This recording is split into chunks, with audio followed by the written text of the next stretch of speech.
all we can to ease the suffering and pain of innocent women and children and men, for that matter, throughout Ukraine. Do you think that Russia needs to be removed from the G20?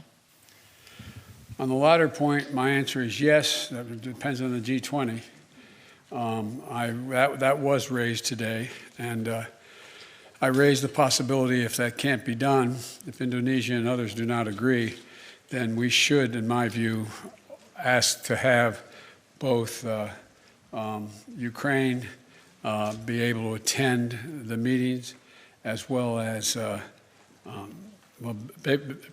basically Ukraine being able to attend the G20 meeting and observe. And to clarify on chemical weapons, if chemical weapons were used in Ukraine, would that trigger a military response from NATO? It would trigger a response in kind. Whether or not you're asking whether NATO would cross, we'd make that decision at the time. And my final question, because you're heading to Poland tomorrow, do you think that getting a first-hand look at the effects of this war on these millions of Ukrainians who have fled their country could change the way that you might respond? I don't think so, because I've been to many, many war zones.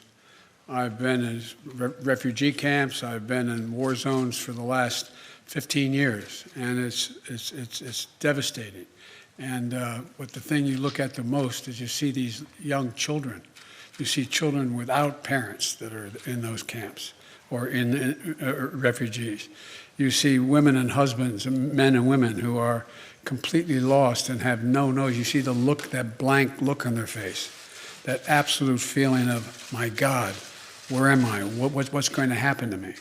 And so what it will do, it will reinforce my commitment to have the United States make sure we are a major piece of dealing with the relocation of all those folks, as well as humanitarian assistance needed both inside Ukraine and outside Ukraine. For example, this is not something that Poland or Romania or Germany should carry on their own.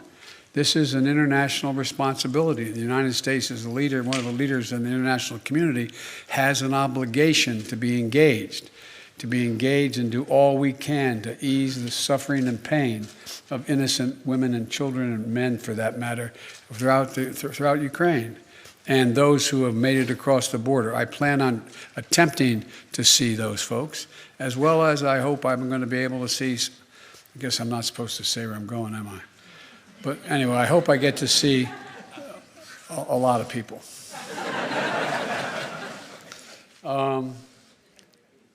Marcus of Der Spiegel.